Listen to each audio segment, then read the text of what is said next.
नमस्कार, मैं प्रथमेश सोनी एक बार फिर से हमारे चैनल पर आपका स्वागत करता हूं। देखिए, ये स्टूडेंट हमारी फाउंडेशन की एक फ्री सीरीज चालू है। इसमें हर एक 10th जिसने दिया है वो हर एक स्टूडेंट इसमें पार्टिसिपेट कर सकता है और इन वीडियोस का लाभ उठा सकता है। हमने जिस सीरीज को शुरुआत की है ये state board as well as जो कॉम्पिटिटिव लेवल के स्टूडेंट है उन सभी के लिए बहुत ही इम्पॉर्टेंट है। दोस्तों, केवल ये लॉकडाउन आपको घर पे बैठ के एंजॉय ही नहीं करना है, साथ में आपको पढ़ाई भी करनी है। दोस्तों, यदि आप लोग हमारे वीडियो देख रहे हैं तो सबसे पहले तो जिन लोगों ने सब्सक्राइब चैनल नहीं किया होगा तो चैनल को सब्सक्राइब कीजिए, बेल आइकॉन प्रेस कीजिए, मतलब हर एक अपडेटेड वीडियो आपको हर रोज़ मिलता रहेगा। हमारा ये सीरीज हर एक सब्जेक्ट के ऊपर चालू है, मैथ्स, फिजिक्स, बायोलॉजी, केमिस्ट्री, और हर एक सब्जेक्ट के ऊपर एक हाईली टीचिंग फैकल्टी है, हाईली एक्सपीरियंस फैकल्टी है। मैं आपसे दरख्वास्त करूंगा दोस्तों कि आप लोग यहाँ पर इस प्लेटफॉर्म पर आते हैं तो वीडियो पूरा देखें, क्योंकि यहाँ पर जो हम लोग पढ़ा रहे हैं वो बहुत बेसिक लेवल से आपको बहुत ऊंचाई तक लेके जाने वाला है। आशा है आप लोग हमें निराश नहीं करेंगे। अब मैं मेरे टॉपिक के ऊपर बात करूंगा दोस्तों। जैसे कि पहले 3 वीडियोस हमारे सीरीज के ऊपर आए थे। हमारी सीरीज चालू थी लीनियर इक्वेशन इन 2 वेरिएबल। पहले ही मैंने 3 वीडियोस आपके सामने लाए हैं। आज हमारा चौथा वीडियो जो ग्राफिकल मेथड की तीसरी पॉसिबिलिटीज होने वाली है। यदि जिन लोगों ने प्रीवियस 2 वीडियो देखे होंगे उनको जल्दी ही समझ में आएगा कि पहले 2 वीडियो में क्या था और पहले प्रीवियस सेकंड और थर्ड वीडियो में क्या था और यहाँ पर 4th वीडियो में क्या आने वाला है। और नहीं भी मालूम होगा तो भी हम लोग आज देखने ही वाले हैं। सबसे दरख्वास्त है कि काफ़ी हद तक एंजॉय भी करें और काफ़ी हद तक आपकी पढ़ाई भी ठीक रखे, क्योंकि हमने हर एक टॉपिक बहुत ही बेसिक से यदि कवर किया है तो बहुत ही आपका फर्ज है कि आप लोग हर एक टॉपिक को ठीक से समझें और ठीक से अप्लाई भी करें। आइए हमारे नेक्स्ट पार्ट की ओर बढ़ते हैं। हमारा जो नेक्स्ट पार्ट था, हेडिंग तो हमारा एक ही रहेगा, pair of linear equation in 2 variable. जैसे कि हम लोग बात कर रहे थे कि लीनियर इक्वेशन होना चाहिए और वो होना चाहिए 2 वेरिएबल में। लीनियर इक्वेशन हो पर लेकिन 2 वेरिएबल में होना चाहिए। तो मैंने एक स्टैंडर्ड फॉर्मेट बताया था कि pair of linear equation in 2 variable का एक स्टैंडर्ड फॉर्मेट इस प्रकार से रहेगा, a1x plus b1y plus c1 equal to 0, a2x plus b2y plus c2 equal to 0। इस प्रकार की लीनियर इक्वेशंस की पेयर रहेगी। आज हम लोग ग्राफिकल मेथड के तीसरी पॉसिबिलिटीज के ऊपर बात करने वाले हैं। पहली 2 पॉसिबिलिटीज में एक बार रिवाइंड कर देता हूं। पहली पॉसिबिलिटी, जैसे कि मैंने बताया था कि पेयर ऑफ लीनियर इक्वेशन है, तो पहली पॉसिबिलिटीज होती है, यदि आपने वीडियो देखा होगा तो आपको समझेगा कि 2 लाइन आपस में एक पॉइंट में इंटरसेक्ट होती है, एक पॉइंट में कट करती है। तो यदि एक पॉइंट पर कट करती है तो उसको हमने बोला था यूनिक सॉल्यूशन, और यदि सॉल्यूशन मिलता है तो उसको बोला था कंसिस्टेंट सिस्टम। मैं एक बार इस वीडियो के लास्ट में, एंड में आपको समरीज लेके आने वाला हूं कि आपने क्या सीखा, एक्चुअल होता क्या है। दूसरी बात देखिए दोस्तों, यहां पर दूसरा जो आपने पॉसिबिलिटीज देखी थी वो पॉसिबिलिटीज पेयर के ऊपर देखी थी कि यही इक्वेशन की पेयर रहेगी, पर लेकिन यहां पर ऐसी कंडीशन आ सकती है कि दोनों लाइन आपस में क्या हो, दोनों लाइन आपस में पैरेलल रहे। अब यदि दोनों लाइन आपस में पैरेलल होती है तो इसका मतलब बताया था कि यहां पर वो कभी कनेक्ट, कट, इंटरसेक्ट नहीं होने वाली। और यदि नहीं होती है तो इसका मतलब है कि, क्या मतलब है? यस, इसका मतलब है कि कभी solution, pair of linear equation का सॉल्यूशन कभी नहीं मिलेगा। और यदि नो सॉल्यूशन है, सॉल्यूशन नहीं मिलता है, तो वो सिस्टम कहलाती है इनकंसिस्टेंट। तो एक तीसरी पॉसिबिलिटीज रह गई थी, आज उस पर ही हम लोग चर्चा करने वाले हैं। तो हमारी तीसरी पॉसिबिलिटीज क्या हो सकती है, आइए देखते हैं। तीसरी पॉसिबिलिटीज में ऐसा हो सकता है दोस्तों कि यदि आप लोग ग्राफिकल मेथड, तो तीसरी पॉसिबिलिटीज क्या होती है? तो तीसरी पॉसिबिलिटीज हो सकती हैं कि टू लाइन्स आर कोइंसिडेंट। मतलब दो लाइन क्या हो सकती हैं? दो लाइन कोइंसिडेंट हो सकती है। अब कोइंसिडेंट का मतलब भी जान लीजिए कि कोइंसिडेंट मतलब क्या। तो कोइंसिडेंट का सिंपली मतलब होता है एक लाइन के ऊपर दूसरी लाइन। मान के चलिए कि आप लोग इस प्रकार से ग्राफ निकालते हो, मान के चलिए आप लोग इस प्रकार से आपका ग्राफ निकालते हो, तो यहां पर इस ग्राफ में आप देखेंगे कि इमेजिन करो, इमेजिनेशन, आपके पास इमेजिनेशन शक्ति, पावर होनी चाहिए। तो इमेजिन करो कि ग्राफ यदि आपने निकाला तो पहली लाइन निकाली इस प्रकार से कोई तो भी, तो मैं क्या कर देता हूं, पहले लाइन का इक्वेशन सपोज नाम दे देता हूं a1x plus b1y plus c1 equal to 0। पर लेकिन ये भी सिचुएशन हो सकती है ना कि दूसरी लाइन भी इसी लाइन पर आती हो। ये देखिए दूसरी लाइन इसी लाइन पर आती है। यदि दूसरी लाइन इसी लाइन पर आती है तो यहां पर देखिए a2x है plus b2y plus c2 equal to 0। देख सकते हैं आप लोग। तो यहां पर आप लोग देख रहे होंगे कि एक के ऊपर दूसरी लाइन, एक लाइन के ऊपर दूसरी लाइन यदि आती है तो हम लोग बोलते हैं, क्या बोलते हैं, क्या बोलते हैं, यहां पर टू लाइन्स आर कोइंसिडेंट बोलते हैं। अब यदि दो लाइन कोइंसिडेंट है तो क्या क्या कंडीशंस हैं, क्या क्या हो सकता है। तो यहां पर देखिए ग्राफिकली यदि ग्राफ निकालेंगे तो ग्राफिकली आप बता देंगे कि दो लाइन एक के ऊपर एक है, दो लाइन एक के ऊपर एक है। यदि दो लाइन एक के ऊपर एक है तो हर एक पॉइंट पर आपको सॉल्यूशन मिलेगा। देखिए हर एक पॉइंट पर सॉल्यूशन मिलेगा, आप देख सकते हैं। और यदि हर एक पॉइंट पर आपको सॉल्यूशन मिल रहा है, हर एक पॉइंट के ऊपर आपको सॉल्यूशन मिल रहा है, तो टोटल कितने पॉइंट्स हैं? सवाल आता है ना, टोटल कितने पॉइंट्स हैं? एक है, दो है, चार है, 10 है, 15 है, गिन नहीं सकते इतने हैं। यदि गिन नहीं सकते इतने हैं, टोटल काउंट नहीं कर पा रहे हैं, तो यहां पर इसको बोला जाता है कि यहां पर इनफाइनाइट सॉल्यूशन मिलने वाले हैं। मतलब इट हैज इनफाइनाइट सॉल्यूशन। मतलब इसके सॉल्यूशन कितने रहेंगे? तो सॉल्यूशन इसके रहेंगे इनफाइनाइट सॉल्यूशन। और यदि सॉल्यूशन मिलता है, यदि एक सॉल्यूशन मिले या फिर इनफाइनाइट सॉल्यूशन मिले, तो सॉल्यूशन तो मिल रहे हैं ना। तो यदि सॉल्यूशन मिल रहे हैं तो वो सिस्टम कैसी होती है? Therefore the system is consistent. तो सिस्टम कैसी होती है? कंसिस्टेंट सिस्टम होती है, कंसिस्टेंट। समझ में आ रहा होगा आपको ये। हर एक चीज को ठीक ठीक तरीके से नोट डाउन कीजिए। हमारे वीडियोस को पहले से लेकर लास्ट तक पूरा देखेंगे तो फायदा जरूर होगा।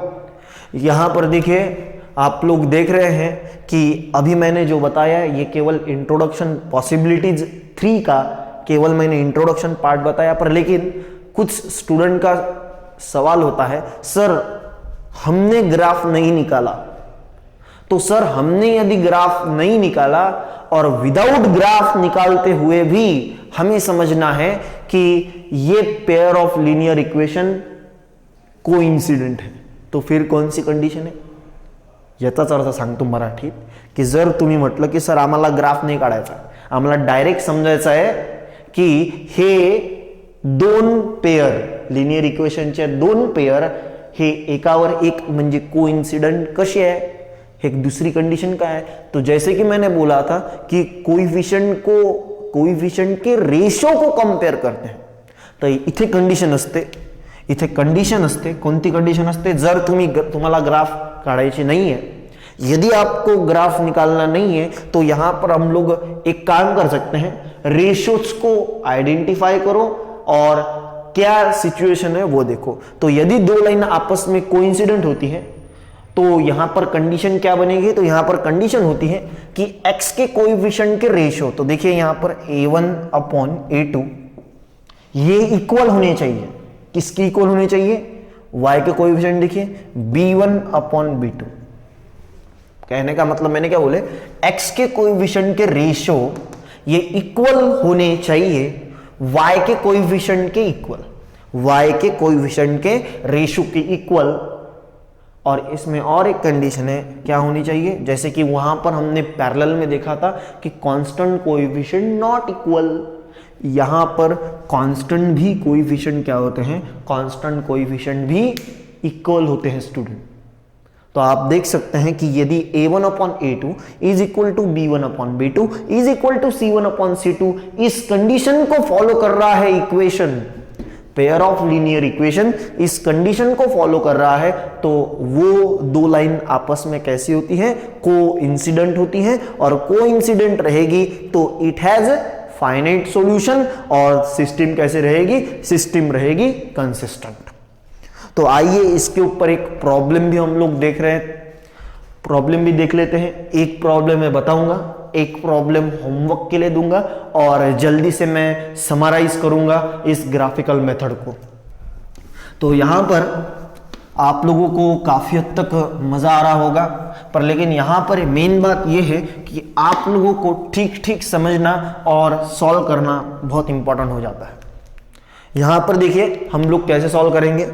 तो देखिए यहां पर यदि मैंने पूछा आपको कि ये दो इक्वेशन दिए, सपोज मान के चलिए 5x + 3y = 15 है, और दूसरा है 10x + 6y = 30 है, और आपको बोला गया है find the nature of solution, find the nature of solution, ये क्वेश्चन है हमारा।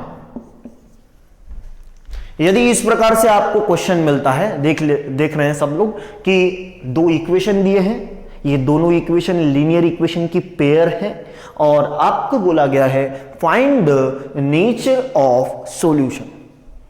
नेचर ऑफ सॉल्यूशन, सॉल्यूशन का नेचर कैसा है? क्या वो यूनिक सॉल्यूशन है? क्या वो नो सॉल्यूशन है? क्या वो कौन सा इनफाइनाइट सॉल्यूशन? तो सबसे पहले मैंने जैसे कि बोला था कि डायरेक्ट कैसे हम लोग पता करेंगे, यहां पर ग्राफिकल मेथड मैंने नहीं बोली आपको, ग्राफिकल मेथड से आप लोग सॉल्व कर सकते हैं, पर लेकिन उससे भी आसान तरीका है कौन सा? कंपेयरिंग द कोएफिशिएंट्स, कंपेयर करके कोएफिशिएंट्स को कंपेयर करके उनके रेशियो को कंपेयर करके आप लोग पता लगा सकते हैं कि यहां पर कौन सा सॉल्यूशन है, नेचर क्या है सॉल्यूशन का। तो देखिए मैं क्या कर लेता हूं, ये इक्वेशन है पहला वाला 5x + 3y = 15, इसको हमारे फॉर्मेट में लिखते हैं। हमारे लीनियर इक्वेशन का फॉर्मेट क्या है? हमारे लीनियर इक्वेशन का स्टैंडर्ड फॉर्म हमने कई बार लिखा हुआ है, मैंने बताया था कि ax + by + c = 0, मतलब पहले x वाली टर्म चाहिए, तो मैंने देयरफॉर पहले x वाली टर्म लिख ली है, फिर y वाली टर्म चाहिए, तो फिर बाद में मैंने y वाली टर्म यहां पर लिख ली, और बाद में यहां पर कांस्टेंट टर्म भी चाहिए। तो यहां पर ये जो 15 प्लस वाला कांस्टेंट है राइट हैंड साइड में, इसको मैं क्या करता हूं, लेफ्ट हैंड साइड में लेके आता हूं। तो यहां पर आप देखेंगे कि -15 +15 का शिफ्ट होके -15 हो जाएगा। इसको आप लोग इक्वेशन नंबर 1 नाम दे सकते हैं। वैसे ही यदि आप देखेंगे तो सेकंड इक्वेशन 10x पहले, 6y दूसरा और इक्वल टू 30 है। वापस लीनियर इक्वेशन के स्टैंडर्ड फॉर्म में यदि लाना है तो स्टैंडर्ड फॉर्म के साथ लाने के लिए आप लोग देख सकते हैं कि x का कोएफिशिएंट यहाँ पर 10x है, मतलब 10x तो है स्टैंडर्ड फॉर्म के साथ, फिर 6y, y का भी कोएफिशिएंट है, और बाद में प्लस में ही कांस्टेंट चाहिए ना, तो कांस्टेंट कोएफिशिएंट कैसे मिलेगा, तो +30 को यदि शिफ्ट कर देंगे आप लोग लेफ्ट हैंड साइड में, +30 को शिफ्ट करेंगे लेफ्ट हैंड साइड में तो -30 होने वाला है। इसको बोलते हैं इक्वेशन नंबर 2। ये जो हम लोग वीडियोस बना रहे हैं वो काफी हद तक पूरे बेसिक लेवल से मतलब ये देखिए, मैं बोल रहा हूं आपको कि हर एक पॉसिबिलिटीज के ऊपर हम लोग अलग अलग बात कर रहे हैं। यदि कई सारा आपने यदि देख रहे होंगे आप लोग हर एक तो वीडियोस, तो हमने जल्दबाजी नहीं की है, हर एक वीडियो में ठीक ठीक आपको इंफॉर्मेशन बहुत ही धीरे धीरे दी है, क्योंकि हम लोग आपके मेंटालिटी को समझ रहे हैं। क्योंकि हमें भी मालूम है कि अभी भी 10 की परीक्षा आपने पास की है या फिर दी है, तो इतनी जल्दी मूड नहीं होता पढ़ाई करने का, पर लेकिन हर एक वीडियो को यदि 15-20 मिनट का है तो 20 मिनट का वीडियो देखने में कोई हर्ज नहीं है, क्योंकि इससे आपकी लाइफ बन सकती है। तो यहां पर देखिए ये इक्वेशंस है। अब यहां पर सॉल्यूशन का नेचर क्या है जानने के लिए रेशियोज को चेक करते हैं। आइए रेशियोज को चेक करेंगे।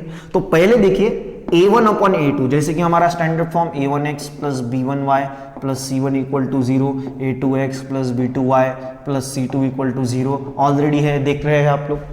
अब यहां पर क्या करेंगे, हम लोग रेशियोज को चेक करेंगे।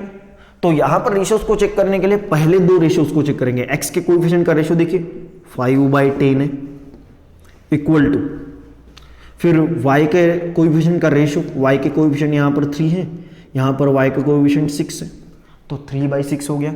और यहाँ पर यदि चेक करेंगे तो ये दोनों सेम है क्या, देखो तो 5 1 5 5 1 5 5 2 यहाँ पर भी देखिए 3 1 3 3 2 मतलब 1/2, मतलब ये दोनों इक्वल है। अब जब ये दोनों इक्वल होते हैं तो कांस्टेंट को भी चेक करना पड़ता है। तो कांस्टेंट को भी कोएफिशिएंट को चेक करेंगे। तो कांस्टेंट देखिए कौन है, कांस्टेंट यहाँ पर 15 नहीं है दोस्तों, -15 है, साइन के साथ लेना है आपको। तो यहाँ पर साइन दिख रहा होगा आपको, -15 है, तो यहाँ पर हम लोग -15 लिख लेते हैं। और नीचे C2 कितना है हमारा, -30 है। तो टोटल यहाँ पर देखिए माइनस माइनस तो कट गए ना, माइनस माइनस यदि कट गए तो 1/2 = 1/2 = माइनस माइनस कैंसिल, 15 1 15 15 2 मतलब यहाँ पर देखिए तीनों रेशियोज क्या है, इक्वल है। और यदि तीनों रेशियोज इक्वल है therefore it has infinite solution. तो इसका सॉल्यूशन कैसे रहेगा, इनफाइनाइट सॉल्यूशन रहेगा। और यदि इनफाइनाइट सॉल्यूशन है तो सिस्टम कैसे रहेगी, तो सिस्टम इज कंसिस्टेंट। सॉल्यूशन मिल रहा है ना, यदि सॉल्यूशन मिल रहा है तो सिस्टम कैसी रहेगी, तो सिस्टम रहेगी कंसिस्टेंट। उम्मीद है दोस्तों कि आज का जो पॉसिबिलिटीज मैंने पढ़ाई आपको, 2 लाइन्स आर कोइंसिडेंट, वो आपको समझे होगी। इसी के ऊपर हमने हमेशा बोला है कि वीडियो के अंत में हम लोग हमेशा होमवर्क दे देंगे, पर इस वीडियो में मैं होमवर्क भी देने वाला हूं और इस ग्राफिकल मेथड को शॉर्टली समराइज भी करने वाला हूं ताकि आपका लिंक बनाए रखे। तो यहां पर देखिए, ये आपने नोट डाउन किया होगा या फिर स्क्रीनशॉट आपने निकाल लिया होगा। मैं डायरेक्टली हमारे प्रॉब्लम की ओर बढ़ता हूं कि प्रॉब्लम किस प्रकार से सॉल्व होगा इसमें। तो देखिए होमवर्क का एक प्रॉब्लम आप लोग करेंगे। होमवर्क में क्वेश्चन थोड़ा सा चेंज कर देता हूं, ट्विस्टेड क्वेश्चन रहेगा, ट्विस्ट रहेगा क्वेश्चन में, पर लेकिन क्वेश्चन तो सेम ही रहेगा। तो यहां पर देखिए क्वेश्चन है 4x + 5y + 16 = 0। और यहां पर देखेंगे तो 12x + 15y 48 इक्वल टू 0, ये मैंने दे दिया आपको। और यहां पर मैं नेचर ऑफ सॉल्यूशन नहीं पूछ रहा हूं, यहां पर नेचर ऑफ सॉल्यूशन नहीं पूछ रहा हूं, यहां पर मैं थोड़ा सा पूछूंगा पूछते समय कि सिस्टम इज कंसिस्टेंट और इनकंसिस्टेंट, क्वेश्चन मार्क। मैंने पूछा द सिस्टम इज कंसिस्टेंट और इनकंसिस्टेंट, सिस्टम क्या कंसिस्टेंट है या इनकंसिस्टेंट है। तो यहां पर नेचर, सॉल्यूशन का नेचर कैसा है इसके ऊपर ही डिपेंड है कि हमारी सिस्टम कैसी होगी। समझ में आ रहा है। अब मैं थोड़ा सा समराइज कर लेता हूं और वीडियो को एंड कर देता हूं। तो यहां पर देखिए, जैसे कि हमने पहले वीडियो से जैसे सीखा उसी के ऊपर बात करेंगे। तो दोस्तों, हमारा जो स्टैंडर्ड फॉर्म होता है वो वापस से एक बार रिपीट कर दीजिए। पेयर ऑफ लीनियर इक्वेशन का स्टैंडर्ड फॉर्म हमने क्या सीखा था, तो पेयर में है तो हमने सीखा था कि a1x plus b1y plus c1 equal to 0 होता है, और इसी का pair a2x plus b2y plus c2 equal to 0 होता है, ये पेयर होता है। अब इसमें हमने तीन प्रकार की पॉसिबिलिटीज देखी है ग्राफिकल मेथड में, तीन प्रकार की पॉसिबिलिटीज। पहली पॉसिबिलिटीज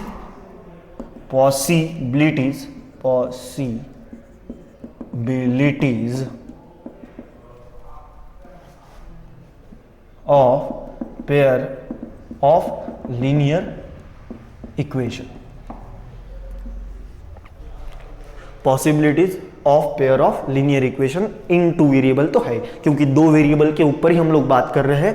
पहला वेरिएबल x है, दूसरा वेरिएबल y है। पहली पॉसिबिलिटीज क्या देखी थी हमने, पहली पॉसिबिलिटीज देखी थी कि टू लाइंस आर इंटरसेक्ट। ए लिख लेता हूं यहां पर, ए लिख लेता हूं, उसमें से वन पॉइंट कि टू लाइन कैसे हो सकती है, टू लाइंस आर इंटरसेक्ट।